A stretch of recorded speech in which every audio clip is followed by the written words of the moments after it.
Patrick Stewart talks about his return to Picard Season 2. We lose 2 of our Star Trek family members, and we get some more information regarding the Romulans in Picard Season 1. Let's pour it up!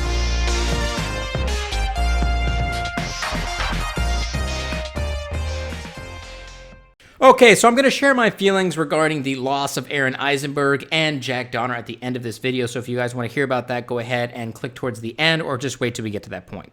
Okay, so the first story that we're going to be touching on today is something that came out just maybe about a week or so ago, where Patrick Stewart was doing an interview for some other things that were going on, and of course he was asked about Picard and the show coming out and his future inside of the Star Trek franchise, where he openly talked about the fact that he felt like the show potentially could be filming its second season as early as March and or May of next year, which is crazy to hear. But that's also very, very, very exciting for 2 different reasons. Number one, he did confirm that he would be back in LA filming for the second season, which means he does not die in the first season, as far as we know as of this point, and that the show is more than likely going to get a second season renewal. We haven't heard anything official yet, but we already do know that they have scouted several other Trek alum, including the EMH Doctor played by Robert Picardo on Star Trek Voyager.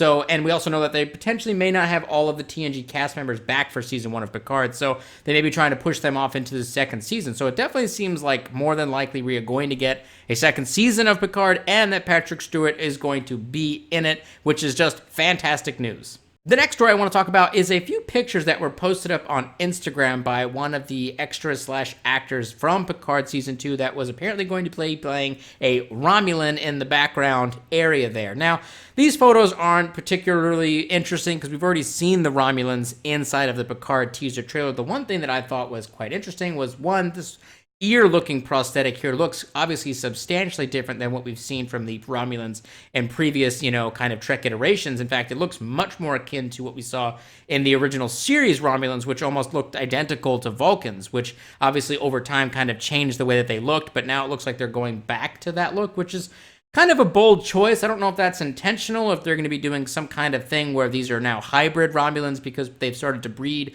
with other races post Romulus' destruction, or it hasn't been that long, so I don't really know. I don't think that makes sense now that I think about it, but I don't know what they're trying to do there, or they're just trying to simply do a quickly redesign. The other image that I thought was really kind of interesting was this one here of a clothing rack, which clearly shows off Borg Cube Sentry Algiera Algeria, who is the actor that posted up these images, which all but confirms what we already kind of knew, which is that the Borgs were in control of that cube we saw from the Picard Season 1 trailer. But we weren't 100% sure. We definitely, in my opinion, saw the Romulan Star logo, Empire logo, on the handrail, which is, surprising that they put it there. I don't know why somebody bothered to spray paint the logo on there, but somebody did. I appreciate your dedication to safety. But we already kind of figured that it was just the Romulan-controlled kind of thing, but this, in my opinion, kind of confirms that the Borg Cube, for whatever reason, is being maintained and controlled by the Romulans, and obviously they have sentries that are wandering around with cool-looking outfits and cool-looking prop weapons. All right, let's go ahead and jump right into the rumor rundown.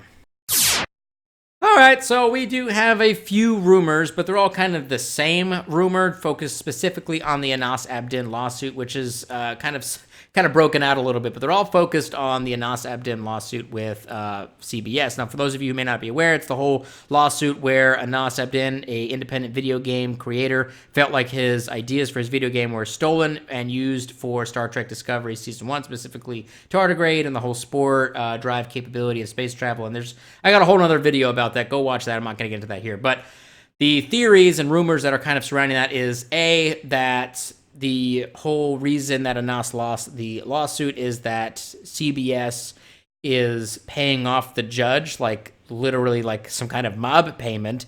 And the other theory, which I feel like is even weirder, which is that the judge is trying to score political points by sharing off her weird political agenda and virtue signaling to the corporations by showing that she cares about the corporations, and she's trying to get political points, I guess, for some kind of run in New York. I don't know.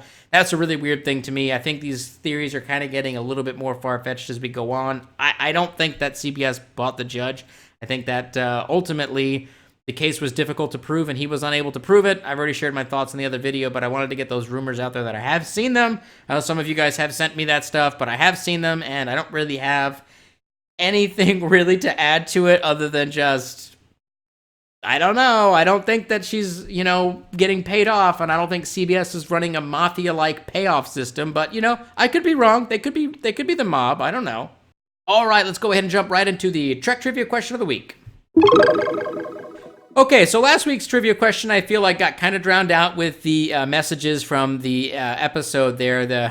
People kind of got focused on all these different things. But for those of you who did answer it, I think everybody actually got it right, so great job. Again, the question was, for those of you who guys don't know, what is Captain Kirk's official Federation serial number? And it is... Serial number SC937-0176-CEC. Great job there, everybody who got that correct. So this week, we're going to be shifting into a different iteration of Star Trek. And the question for this week is, what is the instrument played by Miles O'Brien? And if you guys want a little hint, it's something that he did speak with, I believe, Jake Sisko about, and something that his father kind of pressed him into, but he wasn't really interested in doing it professionally. So that's all the hints you guys are going to get. Again, what is the instrument Miles O'Brien played in the show Deep Space Nine? So I'm curious to hear if you guys can get that right. Get those answers up down below, and I'll be sure to heart the ones that get it right in the next couple of days. Good luck! All right, let's go ahead and jump right into the comment of the week. All right, so this week's comment comes from user Richard Robinson, and it says, to echo some of the others, I don't know if you even realize what a quality and objective journalist and Star Trek commentator you are. You tower over the rest of Trek commentators on YouTube, and you do it without a bunch of self-aggrandizing shtick. My compliments, keep up the good work. Well, listen, Richard, first, I appreciate the compliment. I told you guys I would start doing nicer comments on here. I figured I would grab this one and do different types of compliments, not all the mean ones. I noticed on my last video, a lot of nice comments came through, in which I really do appreciate the nice comments. Still got plenty of terrible comments, by the way, so don't worry. Got plenty of those coming up for the next episode, but I appreciate your kind words. I'm not very good at taking a compliment. This is making me uncomfortable just reading this out loud and kind of talking about this, but ultimately, the channel is only as good as we all make it together, and that's not just a BS line. I could be sitting here yapping on all day long, but if I'm not talking to anybody, then it's not really a whole lot of fun. The whole point of this is for me to get my ideas out there so that we can all engage in a conversation. So thank you for watching, and thank all of you guys for sticking around through this journey. And we're doing so well, and in this year, and we're on our way to 20,000 subscribers, hopefully by the end of the year, and we'll just keep growing together as a Trek community. So thank you all for hanging out, and let's keep live long and prospering. Okay, so before we wrap up today's video, I do want to touch on the deaths, the unexpected passings of Aron Eisenberg and Jack Donner.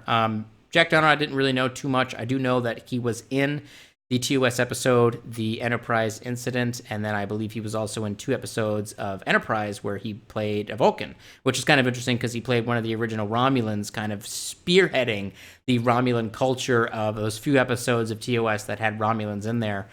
And it's crazy to think, those folks there were just...